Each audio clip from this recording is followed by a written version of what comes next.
of me is DOOGEE S98, and today I would like to show you how you can manage vibration settings on this DOOGEE. First of all, go into settings. Then you need to scroll down and choose sound. Following that, click on Vibrate for calls and select one of those options for your incoming calls.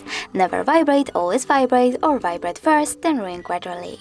I will go with always vibrate, so I have to click on it and tap on the back button. Now click on this switcher next to vibrate when connected to enable or disable vibrations while your call is connected.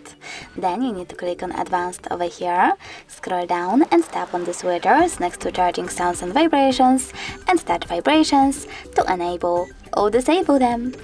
Thanks so much for watching. If you enjoyed this video, don't forget to leave a like, comment and definitely subscribe.